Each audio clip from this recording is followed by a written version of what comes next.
dans le cycle de vie du bâtiment, plus on aura besoin d'un niveau de détail. Donc, c'est ce que j'ai fait apparaître à l'écran. Dernier point de la première partie, l'IFC. Donc, qu'est-ce que l'IFC? Donc là encore, je vous avais posé la question et on voit qu'à 80% d'entre vous, vous n'avez jamais entendu parler de l'IFC. Donc, je vais le dire d'une façon assez brute, je vais donner une définition. L'IFC, en fait, c'est un standard ouvert qui facilite l'interopérabilité. Je vais m'expliquer, pas de panique. Donc, en fait, l'IFC, c'est un format qui peut être lu par tous les logiciels. C'est cela qu'on appelle l'interopérabilité, pouvant être lu par tous, et qui permet d'échanger des données aussi bien géométriques que sémantiques. C'est bien là l'aspect du BIM, avoir la donnée géométrique et sémantique. Et on va pouvoir échanger cette donnée indépendamment d'un éditeur de logiciel. C'est ce que j'affiche à droite. On peut, admettons, avoir un géomètre qui travaille sur Geomansura, sur AutoCAD, sur Covadis, ce que vous voulez. Il va enregistrer son projet, et admettons qu'il soit sur Covadis, il va enregistrer son projet en DWG, ce qui est un format fermé. Le DWG ne va pas être lu par tous les logiciels. Donc sur Covadis, on a l'option export IFC, donc on va pouvoir l'exporter dans ce format, et on va pouvoir le lire sur d'autres logiciels BIM, comme par exemple Archicad. Mettons le géomètre, il a fait sa maquette des réseaux. L'architecte, il bosse sur Archicad, il monte sa maquette en 3D, il veut ajouter les réseaux souterrains, il peut les ajouter si le géomètre a fait un export IFC. Voilà, donc retenez bien ça en tête. L'IFC, ça permet de s'affranchir des contraintes logicielles. Aujourd'hui, on est en version 2x3 ou 4 de l'IFC. Donc 4, c'est plus tourné vers tout ce qui est infrastructure. La 5 est en cours de fabrication, on va dire. Et je vais quand même nuancer mes propos. Je vous dis que c'est bien parce que l'IFC, ça permet de s'affranchir des barrières mises entre les différents logiciels. Certes, c'est ce qu'on dit, mais il faut faire attention parce que par retour d'expérience, enfin du moins, moi je me rends compte que quand on fait des exports en IFC, souvent, on n'a pas toute l'information qui a été exportée correctement, etc. Donc voilà, être méfiant par rapport à ça. Donc, ensuite, la place du géomètre dans tout ça. Donc moi, aujourd'hui, je me place devant vous en tant que BIM manager, mais j'ai vraiment une formation de géomètre et je travaille dans un cabinet de géomètre. Donc, j'ai vraiment, je peux parler en tant que connaissance de code, du rôle du géomètre. Donc, j'ai fait afficher là encore des réponses au questionnaire que je vous avais posé. Donc, c'était le géomètre dans tout ça. Pour vous, qu'est-ce qu'il peut faire? Donc, je passe rapidement. Et j'ai noté dans toutes vos réponses, j'en ai fait afficher que 5, mais toutes vos réponses étaient pertinentes, qu'il y a 3 thématiques qui ressortaient et sur lesquelles je vous rejoins à 100%. C'est que le géomètre est indispensable dans un process BIM pour réaliser plusieurs prestations qui sont le géoréférencement, l'acquisition des données et le scan to BIM.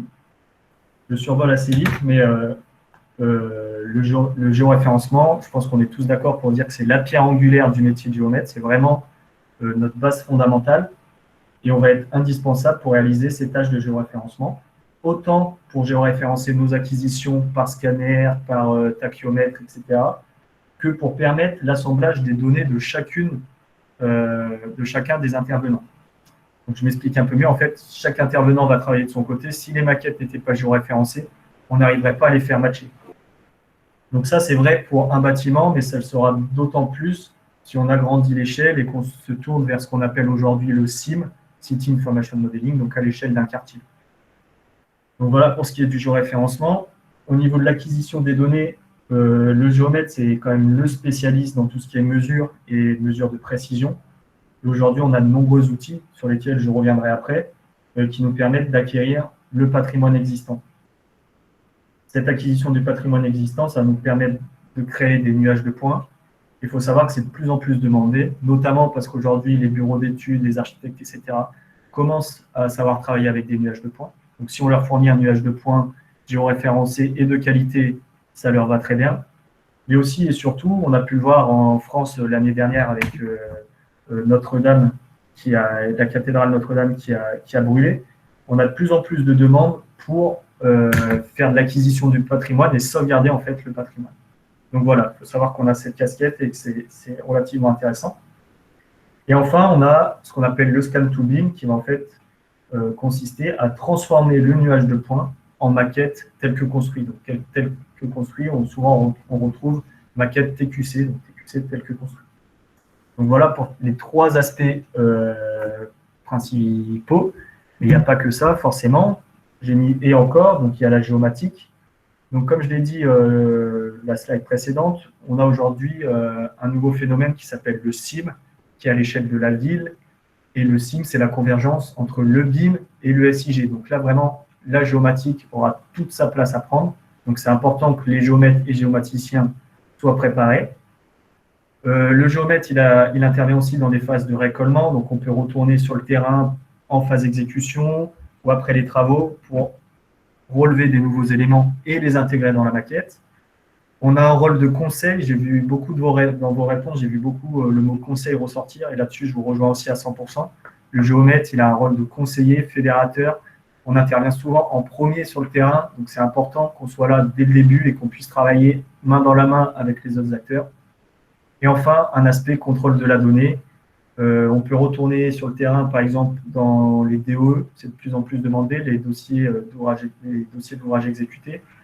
Aller sur le terrain, scanner le bâtiment et venir comparer la réalité avec le théorique. Donc voilà pour ce qui est des rôles du géomètre. Ensuite, au niveau du matériel, donc j'ai mis qu'on avait un éventail d'outils à notre disposition et c'est vrai que le métier de géomètre a la chance de suivre les évolutions technologiques et d'avoir plusieurs cordes à son arc pour répondre aux demandes des clients. Donc on a comme premier outil, c'est ce qu'on voit sur la photo, hein, mais un théodolite, un tachiomètre pour tout ce qui est géoréférencement. Évidemment, on a le GPS pour réaliser ces tâches. Et ce qui va le plus nous intéresser, c'est comment réaliser des nuages de points. Donc pour cela, on a des outils terrestres avec le scanner statique. Je ne sais pas si tout le monde voit ce que c'est, mais on le pose sur un trépied, ça fait un tour à 360, ça capte l'environnement en 2 minutes avec une précision inférieure au centimètre, voire inférieure à 5 mm. Donc c'est très rapide et ça permet vraiment de capter l'environnement avec une bonne précision. Et on a aussi ce qu'on appelle scanner dynamique, donc avec les scanners embarqués et les backpacks. Donc là, pour le coup, on se balade dans un environnement, admettons une gare, où c'est un environnement qui est souvent ouvert, et on va acquérir, là encore, de nombreux points pour faire un nuage de points. On vient coupler tout ce qui est acquisition terrestre avec des acquisitions aériennes. Donc là, j'ai mis la photogrammétrie, mais si c'est grande échelle, ça peut évidemment être des lidars. Pardon. Donc à partir de la photogrammétrie, on vient faire, pour notre part chez Alpetopo, souvent des vols de toiture, etc., pour combiner ce qu'on n'a pas pu avoir au sol. Au niveau du matériel informatique, je vais passer rapidement pour rester dans le temps, mais voilà, on a pas mal de logiciels de modélisation 3D. Donc on a Revit, c'est peut-être celui qu'on entend le plus, mais il ne faut pas se méprendre. Revit, enfin le BIM ne tourne pas qu'avec Revit. On a plusieurs logiciels de modélisation 3D. J'ai mis Covadis parce qu'il nous permet de faire les réseaux en 3D, mais Geomansura également, etc. Donc voilà, je les ai mis dans cet aspect-là. Ensuite, on a des outils de visualisation. Donc là, c'est des outils en fait sur lesquels on va pouvoir venir lire l'IFC. On va pouvoir combiner toutes les maquettes IFC dans une seule et pouvoir les ouvrir avec ces outils de visualisation qu'on appelle des viewers. Ensuite, on a des outils d'analyse. Donc là, c'est de plus en plus demandé pour tout ce qui est BIM management. En fait, ces outils d'analyse, ils vont pouvoir venir checker 2 maquettes l'une avec l'autre. Donc, je m'explique. Si jamais on a une personne qui fait une maquette réseau, donc fluide, CVC, etc., et une maquette d'architecte ou structure, on va pouvoir venir matcher que les réseaux ne coupent pas un mur, ou etc. Donc ça, c'est vraiment des outils d'analyse qui sont de plus en plus répandus. Et enfin, on a des plateformes, donc des plateformes BIM, sur lesquelles on va pouvoir venir poser des documents et la maquette, et sur lesquels chaque intervenant va pouvoir venir mettre des annotations, checker que tout va bien, etc. Voilà pour ce qui était de la présentation un peu du BIM. J'ai fait ça assez vite, mais voilà, on avait un court laps de temps. Je vais vous montrer là encore assez rapidement un exemple, donc un cas pratique. Donc là, c'est un bâtiment à Rodez. Donc Rodez, c'est dans le sud-ouest de la France, pas très loin de Toulouse. C'était des haras. Donc les haras, c'est des anciens bâtiments où on dressait les chevaux. Et en fait, on a eu un projet, une demande de la maîtrise d'ouvrage pour venir faire une maquette de l'existant, on va dire, de 12 hectares. Là, je vais vous montrer l'exemple vraiment que sur un bâtiment pour que vous compreniez le processus qui va de la numérisation à la transformation en maquette BIM. Donc, voilà. Donc là, mes équipes sont allées sur le terrain. Donc, elles ont scanné l'extérieur du bâtiment avec les scanners statiques. Donc voilà, on a vraiment l'extérieur du bâtiment. Ils sont aussi allés dans le bâtiment. Je vais essayer de me mettre dedans si ça ne bête pas trop. Voilà, donc on a l'aspect extérieur du bâtiment, on a l'aspect interne au bâtiment. Et on a rajouté à cela un vol de drone pour venir rajouter des toitures. Donc ça, c'est vraiment l'aspect terrain. Tout cela, bien sûr, a été géoréférencé avec les systèmes en vigueur. Donc là, pour le coup, on était en RGF 93, CC 44, si je ne me méprends pas. Donc voilà, donc ça, c'est le résultat des acquisitions terrain. Donc on a une maquette numérique. Non, pardon, on a un nuage de points qui va être transformé en maquette numérique. Avant que celle-ci soit transformée, et du moins pendant que mes équipes sont sur le terrain, on réalise ce qu'on appelle une charte graphique. Donc une charte graphique, rapidement, c'est quoi? C'est un document contractuel qui va nous permettre de faire stipuler tous les éléments qu'on va modéliser. Donc là, je vous montre dans le sommaire, mais on va modéliser les voiles, les ouvertures, les poteaux, etc. Et en fait, ça nous permet de se couvrir parce que souvent, si on dit à un client, OK, on va répondre à une maquette en lot 200, OK, mais lot 200, ça veut dire quoi? Qu'est-ce qu'on va avoir dans la maquette, etc. Là, vraiment, on vient lui dire, écoute, dans ta maquette, on va te faire figurer tes poutres, elles vont s'appeler comme ça. Donc ça, c'est vraiment l'aspect sémantique propre au BIM. On va te les donner à telle précision, elles vont être représentées de cette façon, etc. Et comme ça, si un jour le géomètre il a un retour du client en lui disant et ça c'est pas dans la maquette, il peut s'appuyer en disant voilà dans la charte c'était pas stipulé, etc. Donc pour nous Alpe Topo, enfin du moins pour moi c'est un document qui est primordial pour vraiment fixer les règles avant de commencer une modélisation. Donc une fois qu'on a le nuage de points et la charte de modélisation, on va passer à ce qu'on appelle la modélisation. Donc là j'utilise Revit, mais comme je dis Revit, le BIM c'est pas Revit. Et sur celui-ci, on a intégré le nuage de points que je fais figurer. Voilà, donc là on a un nuage de points. Et on a en fait vectorisé, donc on a dessiné sur Revit, on a dessiné directement sur le nuage de points et on a transformé ça en une maquette. Donc on a aussi bien les extérieurs, enfin les façades, que les intérieurs. Je vais vous montrer ça. Là, on a vraiment les intérieurs, on voit qu'on a fait les charpentes, etc. Là, on avait un client qui voulait à l'intérieur un load simplifié et à l'extérieur un niveau de détail quand même assez poussé parce que ces bâtiments, les haras de Rodez, c'est du patrimoine historique. Ils sont classés en tant que patrimoine historique. Donc on voit qu'on est quand même bien rentré dans le détail. Par exemple, pour le cadran solaire, on a vraiment détaillé également les portes, etc. Donc voilà, donc, on a transformé notre nuage de points en maquette. Et sur cette maquette, on est venu intégrer des données, ce qu'on retrouve ici. Donc on a un mur, l'épaisseur du mur, la hauteur, la date du relevé, le nom du bâtiment, sa surface, sa longueur. Et ça, pour tous les éléments sur lesquels on peut cliquer, on retrouve de nombreux paramètres. Juste pour vous montrer rapidement, on a intégré, donc les haras de Rodez, je vous ai dit que c'était plusieurs hectares. En fait, ça représentait 8 maquettes de bâtiments comme celle que je viens de vous présenter. Donc là, on voit 1, 2, 3, 4, 5, 6, 7 et 8. Et on a combiné tout ça sur InfraWorks, qui est un logiciel en fait disponible avec la suite Autodesk. Donc, quand on arrive vite, on a InfraWorks. Et sur InfraWorks, on est venu rajouter la topographie, donc on a mis un NMT. On est venu plaquer l'orthophoto qui était issue du drone. On a ajouté les bâtiments et on a ajouté la végétation. Ce qui permet aujourd'hui à notre maîtrise d'ouvrage de présenter les haras de Rodez avec une vue 3D et une maquette 3D. Donc ça, c'était assez intéressant. Donc voilà pour ma présentation. Je vais rendre la parole à Ibrahima pour qu'il complète sur l'aspect BIM au Sénégal. Merci Anthony. Oui, merci. Ok. Voilà, je pense que c'était assez clair. Et maintenant, on va essayer de parler de tout ce qui est BIM au niveau du Sénégal. Il est important d'abord de se poser trois questions, hein. Où en est-on au niveau du Sénégal? En quoi cela concerne-t-il les géomètres au Sénégal? Et les domaines d'application. Il faut savoir que au Sénégal, dans la pratique, aucune obligation réglementaire n'impose aux maîtres d'ouvrage publics de rendre nécessaire dans les cahiers de charges l'utilisation d'une maquette numérique BIM.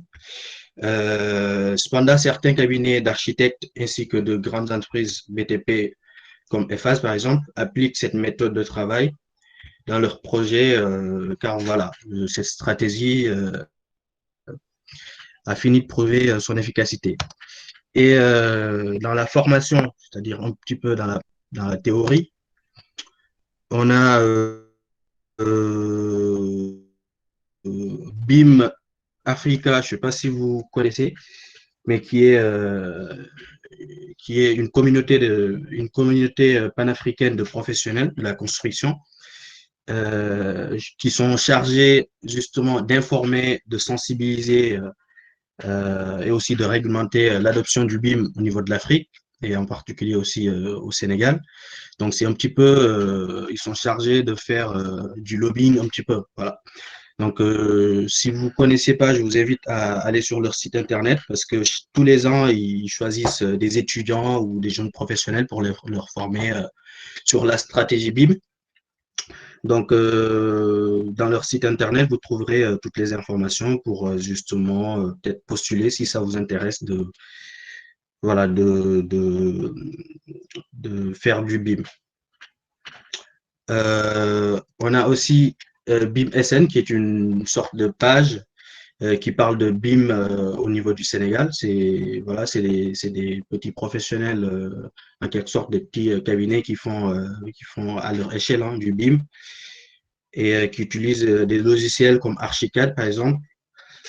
Voilà. Sinon, il y a aussi des formations en ligne qui sont assez chères à payer quand même, mais avec peut-être l'aide d'une entreprise qui veut, pourquoi pas des cabinets de géomètres experts qui veulent mettre en place un processus BIM dans leur boîte, peuvent former, voilà, ils peuvent former leur personnel peut-être leur payer la formation en ligne. Et maintenant, passons à la deuxième question. En quoi cela concerne-t-il les géomètres?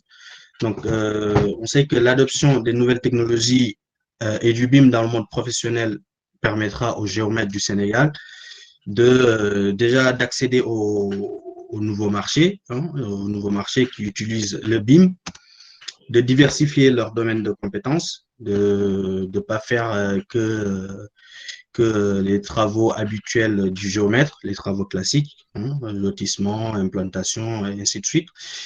D'optimiser aussi les coûts avec les nouvelles technologies. Alors, pas au début, parce que au début, je pense pas qu'ils vont optimiser, mais plus généralement dans le temps, je pense il y a une possibilité d'optimiser beaucoup plus. De savoir produire et piloter des maquettes numériques BIM pour leurs clients, hein. Je pense que pour le client, c'est assez pratique de voir son projet en 3D plutôt que dans des plans 2D habituels où généralement on ne comprend pas tout si on n'est pas du milieu. Donc aussi de gagner beaucoup de temps sur tous les livrables, hein, parce qu'il faut savoir que le BIM n'empêche pas la livraison des plans habituels, plans 2D, des coupes et les plans de façade. Donc, il est là pour compléter, on va dire, et pour faciliter un peu cette production de ces plans. Donc, même avec la maquette numérique, on peut produire ces plans-là. Voilà. Pour ce qui est des domaines d'application au Sénégal ou de ce que les géomètres pourraient appliquer, on a les projets architecturaux. Alors, on vient juste de voir un exemple avec Anthony. Déjà, la visualisation 3D du projet, c'est très pratique de le visualiser 3D, voilà, de pouvoir aller au-delà des simples plans 2D. On peut aussi voir les élévations du projet, les informations sur les quantités, les matériaux et les coûts, c'est-à-dire les informations modélisées, et les détails aussi, tous les détails de la construction. Donc, c'est vraiment assez pratique. On peut aussi imaginer enfin, la réhabilitation ou la conservation des infrastructures, notamment la conservation du patrimoine. Il faut savoir que le BIM, c'est de la phase conception jusqu'à la phase utilisation du projet, donc du bâtiment ou du projet. Et donc, tout ce qui est gestion du bâtiment après la construction, entretien tout au long du cycle, avoir une maquette BIM rend cela beaucoup plus accessible. Voilà. Et on peut aussi imaginer dans des projets comme, enfin, j'ai choisi une photo, je ne sais pas si vous reconnaissez un petit peu, mais c'est la maquette de Diamniadio Lake City. Donc, on ne peut pas imaginer un projet comme ça sans faire, par exemple, une maquette BIM. Parce qu'il y a énormément d'entreprises, hein, d'acteurs qui travaillent dans de tels projets. Donc, enfin, mettre en place un processus BIM leur faciliter beaucoup la tâche. Et, euh, et on peut aussi imaginer l'utilisation du BIM dans les marchés publics. Aujourd'hui, c'est pas obligatoire, mais on sait jamais. D'ici 10 ans, on ne sait pas si cela sera obligatoire. En tout cas, en France, on en débat beaucoup sur justement rendre obligatoire les marchés publics, l'utilisation du BIM dans les marchés publics. Et aussi, bien que ce ne soit pas obligatoire, son utilisation pourrait faire la différence dans les procédures d'appel d'offres. C'est sûr que enfin, un appel d'offres, enfin, une soumission avec la maquette BIM qui présente le projet en 3D dans son ensemble est beaucoup plus vendeur qu'une soumission classique. Voilà. Donc, c'était tout pour la présentation. Merci de votre attention et maintenant je vais passer la parole à Ibrahim Assey pour un peu réguler les questions et les réponses. Merci. Merci Ibrahim Diako, merci à Anthony Bayon. Alors, merci pour cette présentation. Je vois que là, vous nous avez donné pas mal d'informations, même si vous avez essayé de rester un peu dans les temps. Donc, voilà, c'est pourquoi vous avez essayé de donner le maximum possible. Donc, en tout cas, d'aller droit au but, donc pour ne pas trop détailler, mais quand même, ça fait beaucoup d'informations très importantes. Et là, ce qui le justifie même, donc là, il y a pas mal de questions donc, qui vous sont posées. Peut-être là, on peut aller directement à la deuxième partie, donc ça veut dire la réponse aux questions. Ok, on peut faire ça. On vous enverra aussi notre PowerPoint pour garder des informations, etc. Et puis, on répondra aussi aux questions qu'on n'aura pas le temps de répondre. Du coup, je ne sais pas si on les prend dans l'ordre. Il y en a quand même pas mal. Je vois que ça n'arrête pas. On va essayer de les prendre dans l'ordre. Il y a déjà une question, comment faire pour intégrer le RNJGS? Donc ça, je vous laisserai répondre peut-être en dehors de ça. D'accord, là, on va répondre. Je pense que vous pouvez commencer. Qu'est-ce qui différencie le BIM des SIG? Qu'est-ce qui différencie? Voilà. Donc, rapidement, un SIG, pour le définir, en fait, ça permet à partir de plusieurs couches, qui sont souvent en format shapefile, de rassembler, d'organiser, gérer, analyser, etc. Des informations localisées, des informations géographiques qui sont localisées. Jusqu'à présent, c'était beaucoup en 2D, mais ça vient de passer, ça fait beaucoup de 3D maintenant. Mais on parle là vraiment de grande échelle, alors que le BIM, c'est vraiment le processus, comme j'ai dit, au niveau d'un bâtiment. C'est principalement ça qui différencie le BIM du SIG. La deuxième question, comment est-ce que le BIM intervient dans la géomatique? Je pense que, enfin, on a répondu à une partie de cette question. Faut savoir que, enfin, aujourd'hui, on parle de plus en plus de SIM.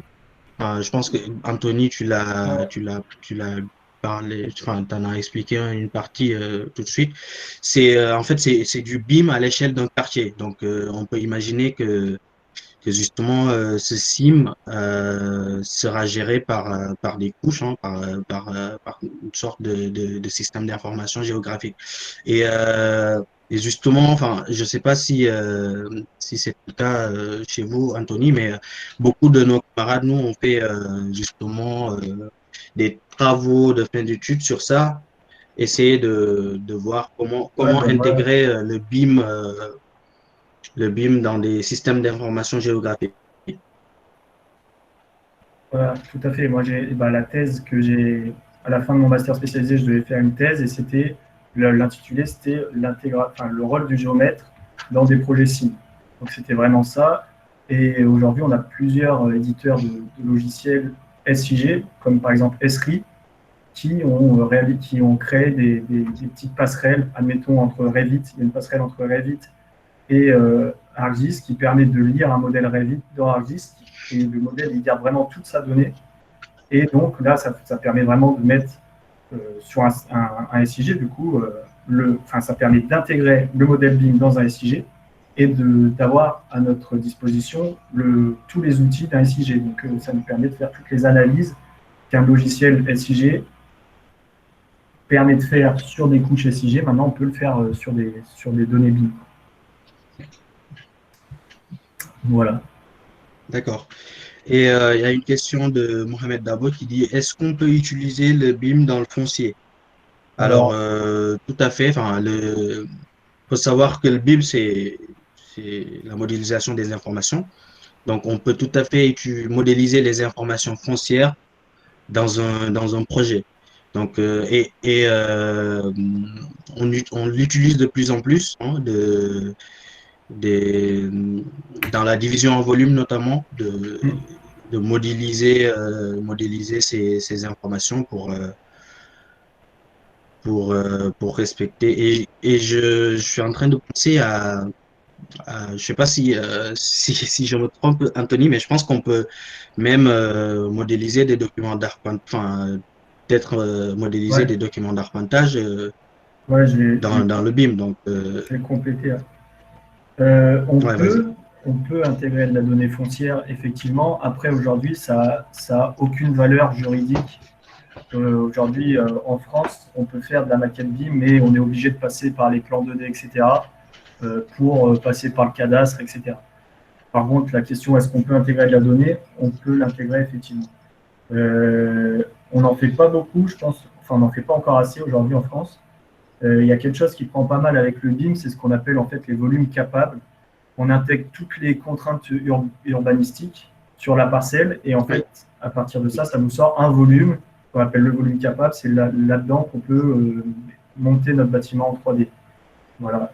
On a ça. Monaco, je sais qu'à Monaco, ils le font maintenant de manière automatique. Quand on passe pour faire un permis de construire, on va en mairie et la mairie nous donne ce volume capable directement. Donc c'est intéressant de savoir qu'il y a ça. Pour d'accord. parler vraiment foncier, C'est une pardon, sorte de prospect. j'ai pas compris. L'idée, c'est une sorte de prospect, en fait. Voilà, effectivement, ouais, c'est ça. C'est exactement ça, directement en 3D. Vraiment, pour tout ce qui est foncier, j'avais fait un stage à Genève pour ma part. Et Genève, aujourd'hui, ils réfléchissent beaucoup au cadastre 3D à partir de la maquette BIM. C'est pas encore en place, mais je pense que d'ici 2-3 ans, on Mm. parlera vraiment de cadastre 3D. Et comme tu as dit, Ibrahima, mais pour le coup, à Genève, tout ce qui est copropriété, dans leur service du cadastre, c'est fait à partir de la Oui, maquette BIM maintenant. Donc voilà pour ce d'accord. qui est vraiment de OK. l'aspect foncier.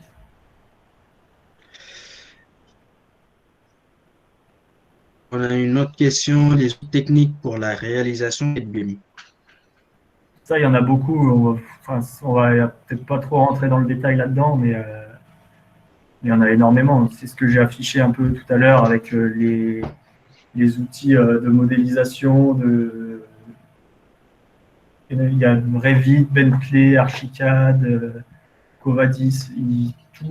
Maintenant, aujourd'hui, quasiment tous les logiciels se tournent vers le BIM. Donc, il y en a vraiment énormément. D'accord. Et la question suivante, pouvez-vous nous parler du BIM augmenté? Je pense que pour la réalité augmentée, c'est pas du BIM, mais plus le nuage de points. Donc c'est un peu différent, je pense. Et je te laisse répondre, Anthony. Ouais, je vais te contredire là-dessus sur ce que tu as dit. Aujourd'hui, on a quand même Ouais, on a des outils. Bon, c'est encore en train d'être mis sur le marché, etc. Mais on a par exemple des lunettes qui permettent d'intégrer tout ça ou une tablette tout simplement. Moi, j'ai vu sur un chantier donc un petit QR code. On passait avec notre tablette, on scannait le QR code. En fait, on avait une visu 3D du terrain. Donc le terrain, il était vide. Et quand on scannait ce QR code, on avait le bâtiment qui était monté devant nous. En fait. Donc ça, c'est de plus en plus utilisé. Donc, je pense que c'est là-dedans, d'accord. c'est ça vraiment réalité augmentée. Et bon, je ne vais pas faire de pub, mais il y a un site internet qu'on m'avait montré, ça s'appelle Block in Block. Donc bloc BLOC, plus loin in, plus loin bloc. Ça peut être intéressant d'aller voir à l'occasion. Ils vous font imprimer en fait un plan 2D. Ils vous font scanner un QR code avec votre téléphone. Et en fait, le plan 2D, il se met en 3D devant vous. Et ça, c'est assez intéressant. Donc, si vous avez l'occasion d'aller checker ce site Ah internet, ouais, je vous invite à le faire, c'est pas mal.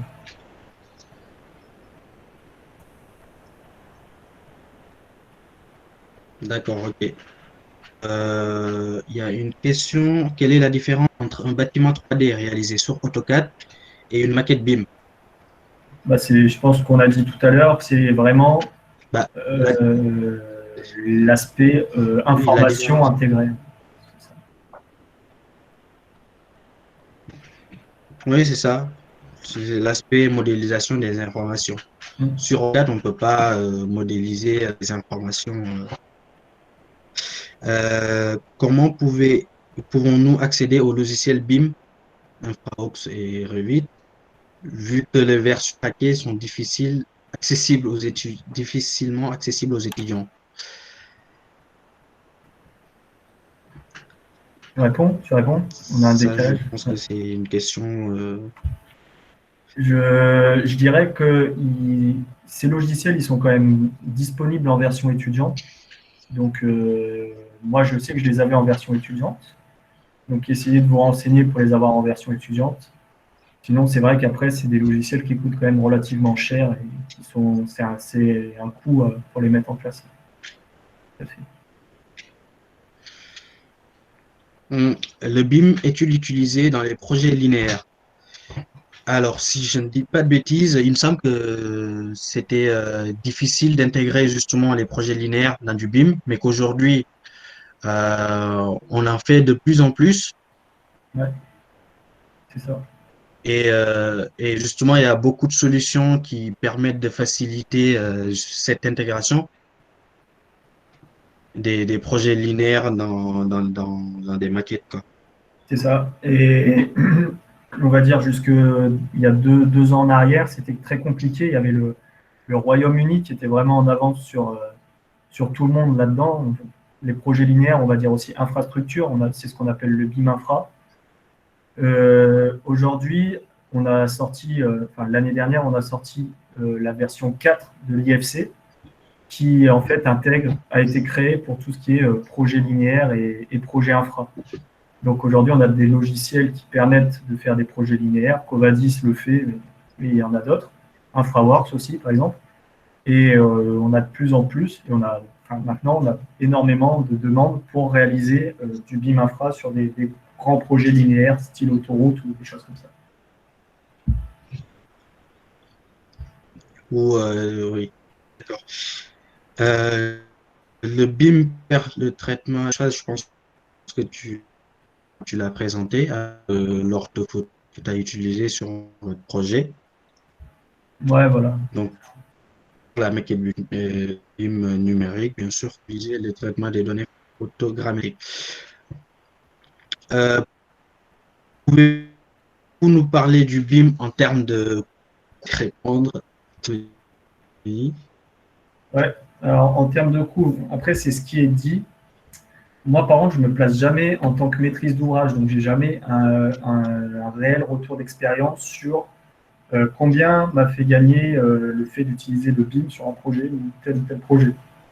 Ce qui est dit, c'est qu'en général, ça permet de faire 30%, voire 40% d'économie sur un projet avec l'organisation du planning qui est facilitée, tester telle ou telle variante et pouvoir quantifier ça.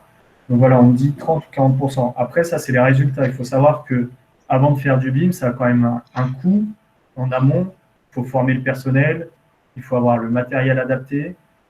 Il y a du temps, ça met quand même du temps à mettre en place. Donc, faut prendre tout ça avec des pincettes. Mais une fois qu'on est formé et bien formé dans le BIM, ça vous ferait gagner apparemment 30% du budget initial. D'accord. Y a-t-il un lien entre le BIM et la photogrammétrie terrestre? Oui, pour la conception de la maquette numérique, on peut utiliser la photogrammétrie terrestre, bien sûr. Et peut-on dire que le BIM est un logiciel de gestion de projet? Alors, le BIM, c'est pas un logiciel, c'est une sorte de processus qui permet la collaboration des différents acteurs de la construction sur un projet. Donc, le BIM, il utilise les logiciels, mais c'est pas en tant que tel un logiciel de gestion de projet. Et vu que tu es un BIM manager, je pense que comment ça se passe, la gestion de vos projets. Enfin, il y a il y a le manager, enfin, le BIM manager qui gère un petit peu tout ce qui est le projet ou si Ouais, tu c'est peux ça. revenir là-dessus. Ouais, je peux revenir là-dessus un petit peu. Donc déjà, en fait, on va répondre, c'est pas un logiciel de gestion de projet. Par contre, le BIM, il va faciliter cette gestion de projet. Ça, c'est vraiment un outil, enfin, c'est un processus qui va faciliter tout ça. En tant que BIM manager, il faut quand même savoir qu'il y a beaucoup de relationnel. On échange beaucoup avec tous les acteurs. Et le BIM manager, c'est vraiment, je ne sais même pas trop comment le décrire, mais en fait, c'est un peu le chef d'orchestre. C'est l'élément principal qui va être chargé de mettre en place tous les processus. Donc, qu'est-ce qu'on va mettre sur le projet, etc. Et c'est lui qui pilote et définit les règles. En gros, c'est ça. Et du coup, c'est D'accord, à ok. partir de ça qu'il va falloir chapeauter pour tout ce qui est gestion de projet, échange des données entre les différents intervenants, etc. Mais l'outil, ce n'est pas un logiciel de gestion de projet. On va faire de la gestion de projet sur un projet BIM, mais ce n'est pas un logiciel qui permet de le faire. Ok. Euh, quelle est la méthode optimale de création de maquettes numériques pour un bâtiment existant? Ça va avec la question suivante qui est, pouvez-vous nous parler du scan? Pouvez-vous parler du scan to BIM? Bah, rapidement, c'est ce que j'ai essayé de vous montrer. Bon, on n'a pas assez de temps, mais c'est en fait, on a notre nuage de points. Je ne sais pas si je vais repartager mon écran rapidement. On va essayer de le présenter un peu mieux que tout à l'heure. On a vraiment notre nuage de points. Donc ça, c'est le résultat du terrain. Et on va vouloir transformer ça en objet 3D. Donc pour le faire, que j'ai montré tout à l'heure, on intègre notre nuage de points dans Revit et on vient dessiner sur le nuage de points. C'est vraiment ça, ce qu'on appelle le scan to BIM, c'est transformer nos données scan en objet BIM. Donc si je viens là-dessus, pas bon, on va aller au rez-de-chaussée, comme ça on aura le nuage de points. Voilà, donc là je me suis mis à une certaine hauteur, donc vous n'avez pas forcément collé avec la réalité de l'objet, mais couleur unique. Ce qui va s'afficher en rouge, c'est notre nuage de points. Et nous, on est vraiment venu dessiner sur notre nuage de points les éléments de notre scan. Et c'est vraiment ça, le process scan to BIM, transformer notre nuage de points en maquette. Ça, c'est une maquette 3D et à laquelle, après, on va intégrer des informations et ce qui va nous permettre d'avoir une maquette BIM. Voilà, je voulais dire autre chose, mais je me suis perdu. J'en ai trop dit peut-être. Enfin, je sais plus. Je voulais dire autre chose, mais j'ai dit.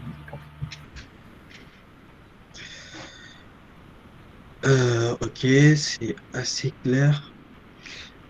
Euh, Est-ce qu'on peut continuer un petit peu les questions ou tu as des choses à faire? Faut... Non, mais c'est bon. Si on a le temps, Ok. on va le faire. D'accord.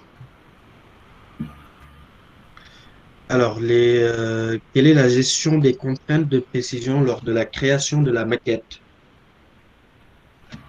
Il y a plusieurs notions de précision à prendre en compte. Et nous, on les fait toujours figurer dans notre charte de modélisation. Il y a la notion de précision, une première notion de précision qui est la notion du géoréférencement.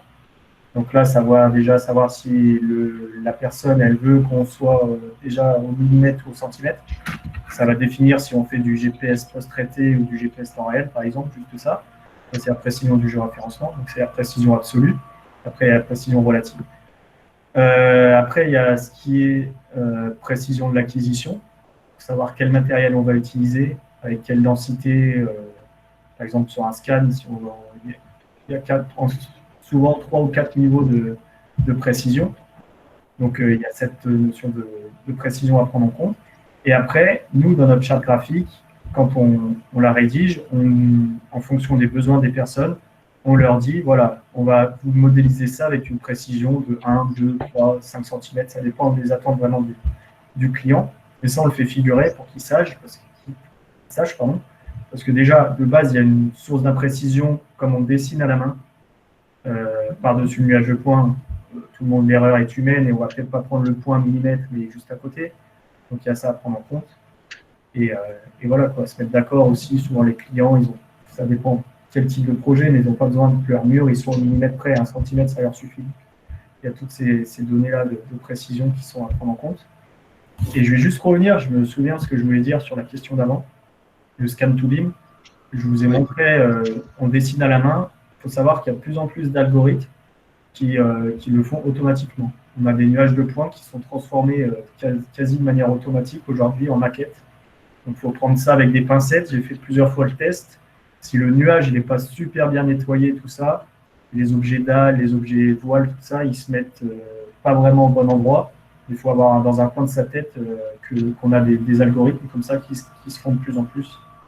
Et c'est intéressant de savoir ça. D'accord. Alors, je vais essayer de balayer les questions. Avez-vous les avantages réels et visibles avec l'utilisation d'IBM? Ça, je pense qu'on l'a dit dans la présentation. Déjà pour le client, je pense que la maquette BIM, c'est beaucoup plus plaisant et pratique de voir une maquette BIM que de voir les plans habituels 2D. Et pour le professionnel, alors les avantages, il faut déjà avoir une expérience sur la pratique du BIM pour après pour voir les avantages en termes de coût et en termes d'optimisation du travail. Donc, il faut quand même former les salariés à utiliser le BIM. C'est pas une chose facile, on va dire, de passer du BIM du jour au lendemain. Avez-vous une expérience du BIM appliquée à la représentation des installations industrielles? Si oui, comment lever les difficultés liées à l'inaccessibilité? Moi, je vais répondre. Ouais, On est vas-y. intervenu un petit peu dans des usines où il y avait beaucoup de réseaux. C'est vrai que c'est relativement complexe. C'est le cas aussi, par exemple, avec des charpentes très, très sophistiquées où on a du mal à placer nos scans, etc. Donc, nous, on utilise dans ces cas-là des scans à main, ce qu'on appelle le GeoSLAM. Donc, c'est un petit scan mobile qu'on tient à la main. Ça nous permet d'aller un peu dans des recoins. Donc, ça peut être une solution, mais ça ne résout pas tout. Il reste quand même des zones inaccessibles. Donc, après, il faut se mettre d'accord avec le client, voir si lui, il ne possède pas non plus des plans 2D, parce que je vous parle de nuages de points, mais on peut effectivement faire de la 3D à partir de données 2D. Donc, c'est important de demander au client s'il a ça. Après, si c'est des réseaux qui sont des fois dans des murs, des choses comme ça, on peut effectuer des sondages Ça nous arrive des fois aussi de soulever les faux plafonds pour aller récupérer les, les- les réseaux qu'il y a en dessous, tout ça. Donc, je dirais que les difficultés, comment les passer, c'est soit faire beaucoup, enfin multiplier les stations de scan pour avoir le maximum de données, que ce soit facile derrière à modéliser. Utiliser un scanner à main, ça peut être une solution. Et récupérer la donnée 2D pour la modéliser. D'accord. Et pour revenir sur les installations industrielles, je voulais aussi dire aux participants qu'il y a un de mes camarades qui s'appelle Cher Bambangwam, qui est au Sénégal actuellement et qui travaille au cadastre, qui lui a fait son TFE sur le BIM, sur l'intégration des données juridiques sur le BIM, et qui pratique de temps en temps du BIM au Sénégal. On était en relation hier et il m'a même dit qu'il a travaillé pour les Américains pour des installations industrielles. Donc, si vous avez des questions là-dessus, vous pouvez le contacter. Et je pense qu'il a travaillé dans le milieu pétrolier, mais je suis pas trop sûr. Mais voilà, pour cette petite parenthèse, le BIM est utilisé pour sortir des lits de rivière. J'ai jamais vu ce cas, très honnêtement.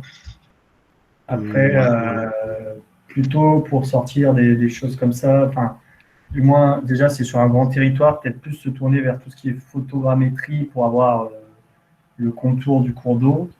Après, pour aller chercher la profondeur, tout ça, avec de la bathymétrie, des choses comme ça. Après, tout est possible, enfin, tout peut être modélisé. Donc, si on a vraiment le tout, on pourra le modéliser, mais il faut savoir l'intérêt qu'il y aurait à faire ça. d'accord. Et il y a une question importante. Quelle est la lourdeur des données lors des traitements sur un ordinateur? Parce que je sais que c'est pas Ouais. le calcul déjà des nuages de points, c'est pas facile, c'est pas tous les ordinateurs qui peuvent le faire. Donc toi qui en a utilisé, qui en a fait pas mal, tu peux revenir là-dessus. Bah alors, le plus lourd pour nous, géomètres, là-dedans, c'est vraiment le nuage de points, c'est ce que tu viens de dire. Les maquettes en tant que telles, elles ne pèsent pas super lourd. Je vais vous chercher le poids de la maquette que je viens de vous montrer en même temps que je réponds à la question, mais c'est vraiment pas lourd. C'est vraiment tout ce qui est nuage de points, comme tu as dit. Je sais que nous, les nuages de points, ils pèsent rapidement plusieurs gigas. Donc on essaye de les diviser, de les segmenter un petit peu pour gagner là-dessus. Après, c'est sûr que ce qu'on disait, si on veut faire des gros projets comme ça, etc., il faut avoir le matériel à disposition. Mais ça, c'est pour le nuage de points. Parce que vraiment, pour ce qui est maquette, on peut installer Revit sur un PC et Oui, travailler sans trop de ça. Moi, là, par exemple, ma maquette que je vous ai montrée, elle fait 66 000 kilo-octets. d'accord. Donc, on n'est pas au Ok. giga, tout ça, on est loin du giga. Donc, Mm, la maquette, ça va. Modélisation d'une maquette, ça va. mm. Ok. Du coup, le relevé topographique codifié permet-il une meilleure facilitation de l'utilisation des données fournies par le géomètre pour la modélisation BIM? Bah, le relevé topographique codifié, pour ceux qui ne savent pas, c'est enfin, c'est un levé codé, hein. Si on lève un point, au lieu de mettre, par exemple, mur, on met un code pour après une génération automatique sur Covadis ou sur les logiciels descendants. Bah, le levé codé, c'est plus pour des projets de, de grande envergure, je veux dire. C'est en général, nous, quand on fait un relevé topographique codifié, c'est pour les plans de corps de rue, vu qu'on lève beaucoup de détails, ou vraiment des levées qui peuvent prendre beaucoup de temps. Mais pour un bâtiment, je pense pas qu'on fera des relevés topographiques codifiés. Et pour de l'existant, on n'en a pas besoin, vu qu'on utilise du scanner 3D. Donc, voilà. Peut-on intégrer des réseaux enterrés dans une maquette BIM? Ça, on peut, tout à fait. Il y a pas de souci. Le souci, on va dire numéro un, ça va être le relevé aussi, ça va être la détection des réseaux, etc. Mais une fois qu'on a le diamètre, la profondeur, etc., on peut très bien modéliser. Covadis le fait très bien. Enfin, moi, je sais qu'on le fait à partir de Covadis. Je ne sais pas, il y a certainement Geomansura ou d'autres logiciels qui le font. Mais il n'y a pas de souci, on peut intégrer les réseaux en carré dans une maquette BIM. Et c'est ce qu'on va faire de plus en plus d'ailleurs quand on va se tourner vers le SIM, donc à l'échelle de la ville, tout ça. Il faut que les Et données. en même temps, modéliser les informations des réseaux. Exactement. Dire si c'est de l'EU, rien que si on dit juste que c'est de l'EU, de l'EP, des choses comme ça. Oui, bien sûr, oui. Voilà. Ok. Je pense que on a fait le On a tour une des autre questions. question qui vient d'apparaître. Quel est le lien entre le LOD et le LOI? Donc en fait, moi, je vous ai présenté le LOD, Level of Detail, qui est le niveau de détail sur l'aspect géométrique. Il faut savoir qu'en fait, on a un deuxième LOD, en général, il est marqué en majuscule, LOD en majuscule, qui est le niveau de détail de développement. Et ce niveau de détail de développement, il regroupe le niveau de détail géographique, on va dire, que je vous ai montré, l'OP 100, l'OP 200, l'OP 300, et le LOI, qui est le Level of Information, qui en fait est le niveau d'information qu'on veut insérer dans une maquette. On peut par exemple vouloir une géométrie super détaillée, mais un niveau de détail faible. Et alors la combinaison des deux, ça fera qu'on a un niveau de développement qui sera au milieu. Voilà, ce que je peux dire, c'est qu'on a un niveau de détail géométrique, un niveau de détail au niveau de l'information, et que quand on additionne les deux, ça fait ce qu'on appelle le niveau de développement BIM. Ok. Voilà.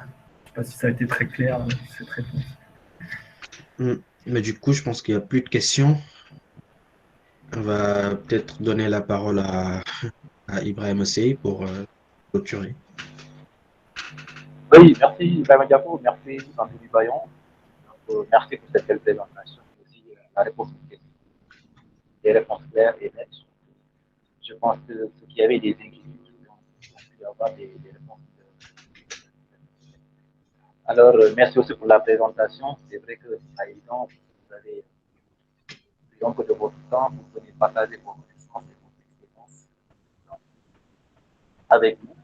Donc, c'est l'occasion de dire à tous nos collègues d'intérêt. C'est vrai que ce n'est pas encore obligatoire, en tout cas dans certains pays et dans certains projets. Même si c'est chose, on voit toute l'importance que ça porte. Donc, autant s'y intéresser avant qu'on soit obligé de faire ça. On n'a pas encore donc, ça, c'est juste un webinaire de 1 heure de temps au maximum.